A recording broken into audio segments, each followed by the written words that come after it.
Apa yang harus dikritisi dari pemaparan kedua capres soal politik luar negeri dan ketahanan nasional? Simak penuturan Jaleswari Pramodawardhani, pengamat politik LIPI kepada Rudi Andanu berikut ini. Mbak Dani, kita dengar hasil visi misi dalam debat capres kemarin ini ya, ini tentang politik luar negeri dan juga ketahanan nasional. Nah, dari kedua kandidat ini, bagaimana Anda melihat mereka?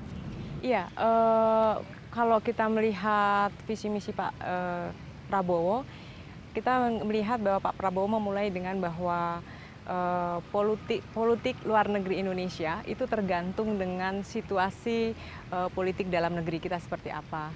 Terus kemudian beliau lebih lanjut mengatakan bahwa di dalam negeri kita banyak memiliki persoalan-persoalan. Baik kesejahteraan maupun keamanan itu sendiri. Kesejahteraan salah satunya adalah yang diulas adalah bagaimana kita kehilangan sumber daya alam, illegal fishing dan sebagainya. Ini hal yang sama juga yang dikatakan oleh Pak Jokowi. Tetapi dalam visi misi Pak Jokowi, ia muncul dengan saya pikir itu adalah sebuah ide yang brilian dan visioner. Karena Pak Jokowi menawarkan sebuah doktrin Jokowi, saya bilang doktrin Jokowi tentang Indonesia menjadi poros maritim dunia. Ini menarik karena saya melihat dalam 3 debat ini, Pak Jokowi sebetulnya ketika bicara soal maritim, itu bukan hanya di segmen politik luar negeri dan ketahanan nasional saja, tetapi ketika bicara soal demokrasi, bicara soal politik, bicara soal ekonomi, kata maritim itu menjadi kata kunci untuk Indonesia ke depan gitu. Nah, dalam konteks politik maritim dunia, Pak Jokowi memaparkan bahwa kita, bangsa kita ini saat ini menghadapi perubahan global yang demikian dramatik.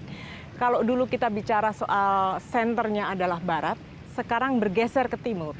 Center of gravity itu bergeser ke timur dan kemudian dilihat dari geostrategi dan geopolitik, hari ini kita melihat bahwa sebetulnya kekuatan negara-negara yang sedang bangkit ini di Asia itu semua meletakkan kekuatan laut itu sebagai pusat perhatian terbesar gitu. Apalagi Indonesia sendiri itu kan berada di 2 samudra yang sangat strategis, terutama dalam lalu lintas perdagangan dunia, yaitu Samudra Hindia dan Pasifik. Kita ada di tengah-tengah ya? Ya, kita berada di 2 kekuatan utama, 2 samudra ini. Nah, Pak Jokowi, saya pikir melihat posisi strategis ini dengan mengacu kepada kondisi geografis Indonesia. Kita selama ini sudah terlalu lama menyangkal bahwa takdir kita ini sebagai negara kepulauan yang meletakkan laut sebetulnya sebagai kekuatan utama kita. Iya. Nah, kalau kita bicara tadi dikatakan bahwa bagaimana nelayan kita tetap miskin segala macam, tapi bukankah itu sebetulnya yang menjadi fokus dari Pak Prabowo Subianto yang mencoba untuk meningkatkan kesejahteraan, menjaga kemakmuran dan juga kemerataan? Betul. Ya, Pak Prabowo di awalnya memang membicarakan itu dan buat saya itu menarik ketika beliau bilang bahwa problem utama yang perlu kita mendapatkan perhatian adalah soal bagaimana kesejahteraan dan keamanan itu menjadi sesuatu yang saling melengkapi. Itu 2 hal yang tidak bisa dua-duanya menjadi prioritas. Itu saya setuju di tingkat itu. Tetapi sayangnya Pak Prabowo berhenti di titik tentang identifikasi masalah, tetapi how-nya tentang bagaimana gambaran umum tentang solusinya, mungkin roadmap-nya atau apa. Nggak usah sampai teknis, tetapi itu tergambar untuk publik kita. Ini menarik sebetulnya. Kalau kita bicara soal politik luar negeri, kalau boleh saya simpulkan, Pak Prabowo itu mencoba apa istilahnya mungkin good neighbor policy atau apalah gitu ya, yang mencoba ketika dia mengatakan akan bersikap santun gitu, tapi kalau sudah menyangkut kedaulatan mungkin tidak akan lebih keras seperti itu. Nah, bagaimana Anda melihat kedua kandidat ini dalam politik luar negeri? Ya, sebetulnya ada pertanyaan menarik dari Pak Jokowi yang disampaikan ke Pak Prabowo, yaitu ketika Pak Jokowi mulai dengan Pak Prabowo, Anda mengusung tentang perubahan. dalam konteks itu saya ingin menanyakan kira-kira politik luar negeri SBY mana yang akan Anda koreksi atau Anda hapuskan.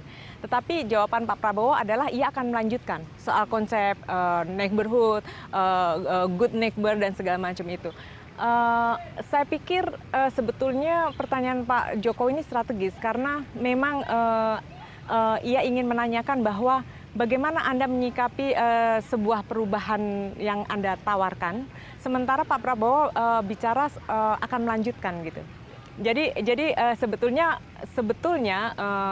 ini sebetulnya Pak Prabowo sudah mengatakan bahwa persahabatan persaudaraan dengan negara asing itu sesuatu keharusan, tetapi ketika itu berkaitan dengan kedaulatan kita nanti dulu. Sama dengan Pak Jokowi juga ketika mengatakan bahwa prinsip dari politik luar negeri kita adalah bebas aktif dan itu politik luar negeri kita harus bermanfaat bagi kehidupan dalam negeri kita. Jadi kemudian diterjemahkan ketika bagaimana menghadapi konflik Laut Cina Selatan, bagaimana ketika klaim-klaim tentang wilayah kita dilakukan. Kan Pak Jokowi bicara kalau perlu bikin rame. Mbak Dani, kalau kita bicara bahwa dari Jokowi itu mereka punya ide poros maritim, punya drone segala macam. Jadi dari ide yang besar ada ejawantah yang ke bawah gitu ya. Nah, kalau dari visi misi Pak Prabowo sendiri soal politik luar negeri dan ketahanan nasional, apakah Anda tidak melihat itu?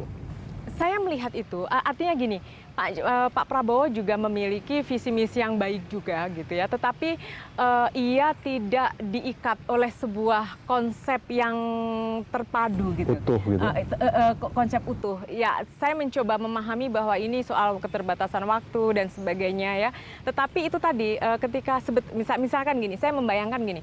Politik luar negeri yang akan disodorkan Pak Prabowo seperti apa sih? Kalau misalkan masih seperti yang model diusung Pak SBY soal zero enemy, soal neighborhood segala macam, oke.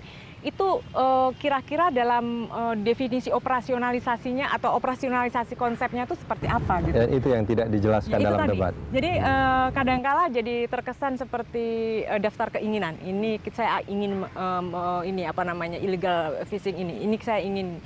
Tetapi ketika itu diikat oleh sebuah konsep kemudian diturunkan dalam implementasi yang ini mungkin publik lebih tahu gitu. Dari pemaparan kedua kandidat, mana yang menurut Anda lebih pas buat Indonesia dan juga realistis tentunya untuk diterapkan? Ya. Di Undang-Undang Pertahanan Negara kita, kalau tidak salah di pasal 3-nya itu jelas. Kekuatan pertahanan kita itu harus dibangun dengan mempertimbangkan kondisi geografis kita. Nah, geografis kita ini kan kita sebagai negara kepulauan yang sebagian besar wilayahnya adalah laut. Dan ini adalah sebuah kekuatan yang sejak dulu kita gadang-gadang. Seperti cerita-cerita nenek moyangku seorang pelaut. Kenapa nenek moyangku terus? Kenapa kita tidak dengan berani mengatakan kita adalah bangsa pelaut hari ini di tengah pertarungan global abad 21? Kenapa tidak itu gitu? Mbak Dani, terima kasih banyak sudah bersama kami. Terima kasih, sama-sama.